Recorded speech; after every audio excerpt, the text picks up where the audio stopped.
सीता के दोनों बेटे रवि और जीतू एक साथ एक ही दुकान में काम करते हैं। सीता अपनी छोटी सी दुकान की कमाई में ही खुश रहती है क्योंकि उसका परिवार एकजुट रहता है।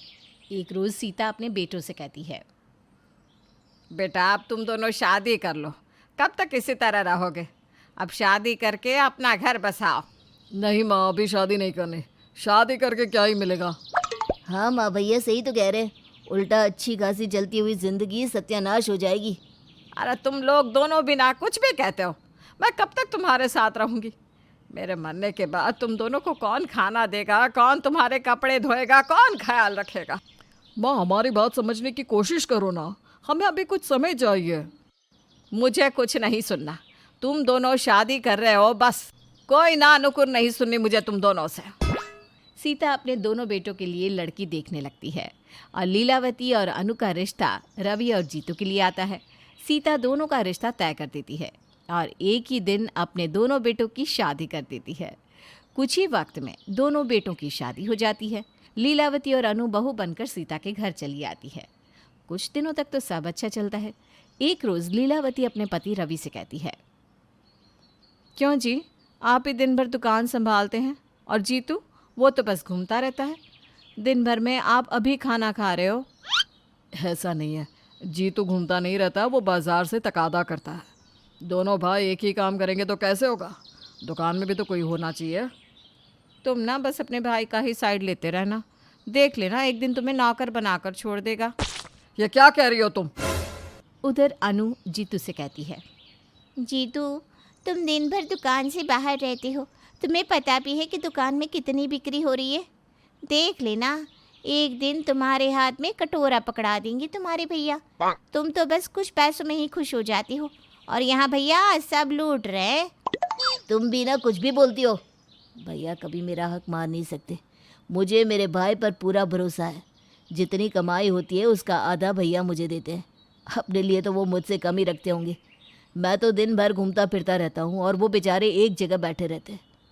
उनका मन भी कैसे लगता है। कोई मुझे बैठने कहे तो मैं तो कभी ना बैठूं। ठीक है, देख लेना एक दिन तुम बहुत पछताओगी। रवि और जीतू अपनी अपनी पत्नियों से ऐसी बातें सुनकर बहुत दुखी होते हैं, लेकिन कुछ कर भी नहीं पाते। दिन बीतने लगते हैं। लीलावती और अनु में झगड़े शुरू हो जाते हैं। एक दिन लीलावती घर का कोई काम नहीं करती, तब अनु उससे कहती है, भाभी सुबह से मैं अकेली ही काम कर रही हूँ, आप क्या बैठी ही रहोगी? अब घूमती तो तुम अकेली ही हो, तो काम कौन करेगा? मेरे पति की कमाई पर दोनों मियाँ बीवी मौज कर रहे हैं। अपनी दुकान अलग कर लूँगी मैं, फिर देखती हूँ यह याशी कहाँ से होती है। मैं अपने पति के पैसों पर घूमती हूँ, आपके नहीं। ठीक है तो दुकान अलग कर लेते हैं, फिर तुम अपने पति की कमाई पर घूमना। लीलावती और अनु में लड़ाई बढ़ती ही जाती है। तब सीता कहती है, अरे बस बंद करो दोनों, अब तुम दोनों की दुकान अलग अलग कर देती हूँ, फिर तुम दोनों को शांति हो जाएगी कि कोई किसी का पैसा नहीं खा रहा। हाँ हाँ सासू माँ कर दीजिए ना। वही तो मैं कह रही हूँ, कर दीजिए।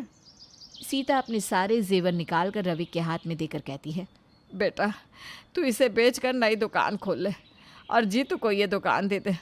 दोनों भाइयों की अपनी अपनी दुकान होगी तो सही होगा, ताकि जब दोनों का परिवार बढ़े तो कोई दिक्कत ना हो।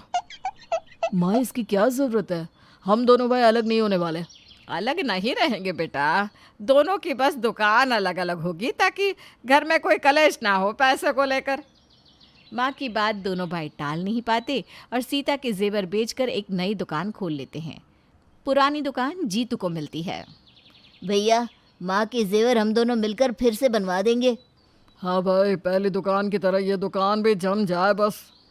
दोनों अब अपनी अपनी दुकान संभालने लगते हैं, लेकिन सारे पुराने कस्टमरों को रवि की आदत होती है।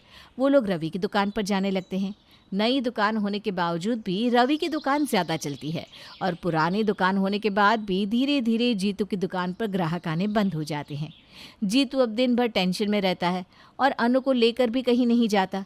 इधर रवि भी टेंशन में रहने लगता है क्योंकि ग्राहक तो उसकी दुकान पर आ जाते हैं, लेकिन उनसे तकादा कर पाना मुश्किल हो जाता है। दोनों की दुकान अलग होने के बावजूद भी दोनों देवरानी जेठानी की लड़ाई तो चालू ही रहती है। एक दिन अनु चिड़चिड़ाती हुई लीलावती से कहती है, आप ही को आग लगी हुई थी ना कि मैं रोज घूमने जाती हूँ। लीजिए मेरी दुकान में कस्टमर आने बंद हो गए, खुश। कस्टमर नहीं आ रहे तो मैं क्या करूं? वो तुम लोग समझो। कस्टमर इसीलिए नहीं आ रहे क्योंकि भैया ने सारे ग्राहक अपनी तरफ बुला लिए हैं। ये करे भी तो क्या करे बेचारे, ऊपर से हमें पुरानी और छोटी दुकान दी थी। ये सब ना आप दोनों की चाल है, मेरे और मेरे पति के खिलाफ। ओहो महारानी, मुझे तो सुनाई मत। तू नहीं कहा था ना तेरा पति बहुत काम करता है, तो क्यों उसके पास ग्राहक नहीं जा रहे? बेच ले अब सामान। जीतू को तो ग्राहक से बात तक करने नहीं आती, वो क्या डील करेगा? अब किया है तो भुगतो। अच्छा, अब दिखाती हूँ मैं आप दोनों पति पत्नी को। अनु अब जीतू के साथ उसकी दुकान में बैठने लगती है और रास्ते से ग्राहकों को रोक रोक कर बुलाने लगती है। एक ग्राहक एक दिन अनु से कहती है, वो अभी यहाँ नई दुकान खुली है, आपको पता है कहाँ? अरे वो दुकान ना आज बंद है, जो चाहिए आपको यहीं मिल जाएगा। पहले तो हमारी यही दुकान थी ना, अब जाकर जेठ जी ने वो दुकान खोली है। अब पुरानी दुकान तो यही है, इससे अच्छा सामान कहाँ से मिलेगा? आइए आइए आइए। ग्राहक अनु के यहाँ से शॉपिंग कर लेती है। अनु अब रवि के ग्राहकों को रास्ते में ही रोक लेती है, जिस कारण रवि की दुकान में ग्राहक कम हो जाते हैं। उधर लीलावती को जैसे ही पता चलता है कि अनु जीतू के साथ दुकान में बैठ रही है और उसके ग्राहकों को अपनी दुकान में खींच रही है, तो लीलावती रवि से कहती है, मैं भी कल से ना आपकी दुकान में बैठूंगी, देखती हूँ अब कैसे ये हमारे ग्राहक चुरा पाएंगी। अगले दिन लीलावती भी रवि के साथ उसकी दुकान में जाती है और दोनों बहू के दुकान जाने के कारण सीता को अपने लिए खाना खुद ही बनाना पड़ता है। इधर लीलावती अपनी दुकान में कमर कसकर लग जाती है। तभी ग्राहक आता है।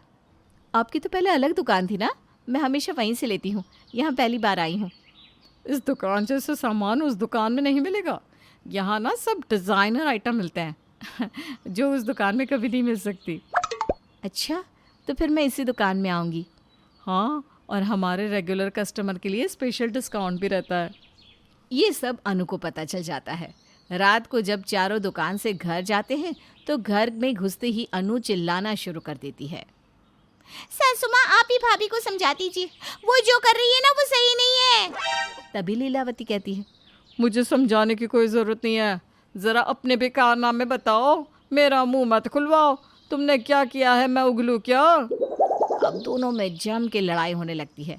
तभी रवि और जीतू कहते हैं, माँ, क्या यही दिन दिखाने के लिए हमारी शादी करवाई थी? मैंने तो पहले ही कहा था, आने के साथ पहले ये दोनों हम दोनों भाइयों को अलग कर देगी। गुस्से में तमतमाती सीता कहती है, लीलावती और अनु, तुम दोनों को यहाँ रहना है तो साथ में रहना होगा। तुम दोनों की दुकानें भी एक रहेगी, अब अलग नहीं होगी। और तुम दोनों को साथ में रहना है तो रहो, वरना चली जाओ यहाँ से अपने मायके। मायके जाने के नाम से दोनों के तोते उड़ जाते हैं और दोनों एक दुकान में साथ रहने के लिए मान जाती हैं। अब सीता दुकान में अपने बेटों के साथ बैठने लगती है और पैसों का सारा हिसाब अपने हाथ में ले लेती है और दोनों भाई एक साथ ही पहले की तरह काम करने लगते हैं।